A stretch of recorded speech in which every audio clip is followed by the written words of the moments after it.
Hi ನಮಸ್ಕಾರ, welcome to ಸಾಶಿ cooks. ನಾನಿವತ್ತು ಬಾದಾಮಿ ಹಲ್ವಾವನ್ನು ಮಾಡಿ ತೋರಿಸ್ಕೊಡ್ತಾ ಇದ್ದೀನಿ. ಈ ಹಲ್ವಾ ಅಂದರೆ ಯಾರಿಗೆ ಇಷ್ಟ ಇರಲ್ಲ ಹೇಳಿ, ಸಖತ್ ಟೇಸ್ಟ್ ಆಗಿರತ್ತಲ್ವ. ಈ ಬಾದಾಮಿ ಹಲ್ವಾವನ್ನು ಬೇರೆ ಬೇರೆ ವಿಧಾನದಲ್ಲಿ ಮಾಡ್ತಾರೆ. ನಾನಿವತ್ತು ಈ ಬಾದಾಮಿ ಅಷ್ಟೇ ಯೂಸ್ ಮಾಡಿಕೊಂಡು ಮಾಡ್ತಾಯಿದ್ದೀನಿ. ಇದಕ್ಕೆ ರವೆ ಏನು ಆ್ಯಡ್ ಮಾಡ್ತಾ ಇಲ್ಲ. ನೋಡಿ, ಇಲ್ಲಿ 1 ಗಂಟೆ ನೆನೆಸಿದ ಬಾದಾಮಿಗೆ ನಾನಿಲ್ಲಿ ಬಿಸಿನೀರನ್ನು ಹಾಕ್ಕೊಂಡ್ಬಿಟ್ಟು ಸಿಪ್ಪೆಯನ್ನು ಈ ಥರ ತೆಗಿತಾ ಇದ್ದೀನಿ. ನೀವು ಸ್ವಲ್ಪ ನೀರಲ್ಲಿ ಕುದಿಸ್ಕೊಳ್ಳಬಹುದು. ನೋಡಿ, ಇಲ್ಲಿ ಎಲ್ಲ ಬಾದಾಮಿಯನ್ನು ಸಿಪ್ಪೆ ತೆಗ್ದಾಗಿದೆ.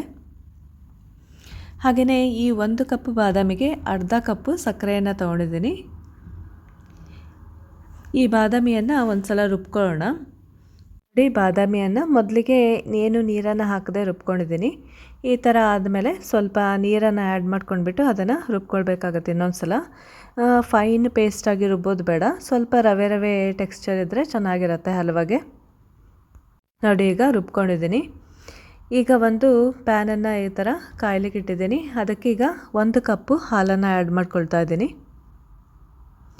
1 ಕಪ್ಪು ಬಾದಾಮಿಗೆ 1 ಕಪ್ ಹಾಲು ತೊಗೊಂಡಿದ್ದೀನಿ. ಅದಕ್ಕೆ ಅರ್ಧ ಕಪ್ಪು ಸಕ್ಕರೆ ಪುಡಿಯನ್ನು ಹಾಕ್ತಾಯಿದ್ದೀನಿ. ಈಗ ಸಕ್ಕರೆ ಕಂಪ್ಲೀಟಾಗಿ ಈ ಥರ ಕರಗಬೇಕಾಗತ್ತೆ. ಕರಗಿದಾದಮೇಲೆ ಇದಕ್ಕೆ ಬಾದಾಮಿ ಪೇಸ್ಟನ್ನು ಹಾಕ್ತಾಯಿದ್ದೀನಿ. ಬಾದಾಮಿಯನ್ನು ರವೆ ರವೆ ಥರ ರುಬ್ಕೊಳ್ಳಿ, ಸ್ವಲ್ಪ ರವೆ ಥರ ಇರಲಿ. ನೋಡಿ, ಇಲ್ಲಿ ಹಾಕಿದ ತಕ್ಷಣ ಹಾಲು ಈ ಥರ ಗಟ್ಟಿ ಆಗ್ತಾಯಿದೆ. ಈಗ ಇದಕ್ಕೆ 1 ಟೀ ಸ್ಪೂನು ಏಲಕ್ಕಿ ಪುಡಿಯನ್ನು ಹಾಕ್ತಾಯಿದ್ದೀನಿ. ಹಾಗೆಯೇ ಸ್ವಲ್ಪ ನೆನೆಸಿಡ್ತಕ್ಕಂಥ ಕೇಸರಿಯನ್ನು ಹಾಕ್ಕೊಂಡಿದ್ದೀನಿ. ಕೇಸರಿಯನ್ನು ನಾನು ಬಿಸಿನೀರಲ್ಲಿ ನೆನೆಸಿಟ್ಟಿದ್ದೆ. ಒಂದು 10-15 ನಿಮಿಷ ನೆನೆಸಿಟ್ರು ಸಾಕಾಗುತ್ತೆ. ನೋಡಿ, ಕಲರ್ ಎಷ್ಟು ಚೇಂಜ್ ಆಯ್ತಲ್ವ. ಈಗ ಬನ್ನಿ 2 ಟೇಬಲ್ ಸ್ಪೂನು ತುಪ್ಪವನ್ನು ಹಾಕ್ಕೊಳ್ಳೋಣ. ಈಗ ಹಾಲು ಕೂಡ ಗಟ್ಟಿ ಆಗ್ತಾಯಿದೆ. ಹಾಗೆಯೇ ಈ ಹಲ್ವಾ ಅಂತ ಹೇಳಿದ್ರೆ ಮೇನಾಗಿ ತುಪ್ಪ ಕೂಡ ಅವಶ್ಯಕ. ನೀವು ತುಪ್ಪವನ್ನು ಎಷ್ಟು ಬೇಕೋ ಅಷ್ಟು ಹಾಕ್ಕೊಳ್ಬೋದು. ನೋಡಿ, ಇಲ್ಲಿ ಇಷ್ಟು ಗಟ್ಟಿಯಾಗಿದೆ. ಈಗ ನಾನಿಲ್ಲಿ ಸ್ವೀಟ್ ಮಾಡಲಿಕ್ಕೆ 1/4 ಕಪ್ಪು ತುಪ್ಪವನ್ನು ಹಾಕ್ಕೊಂಡಿದ್ದೀನಿ. ನೀವು ಒಂದು ಅರ್ಧ ಕಪ್ ಕೂಡ ಹಾಕ್ಕೊಳ್ಬೋದು. ಯಾಕಂದರೆ ಈ ಹಲ್ವಾ ಅಂತ ಹೇಳಿದ್ರೆ ತುಪ್ಪ ಅದರ ಮೇಲೆ ತೇಲ್ತಾ ಇರತ್ತಲ್ವ.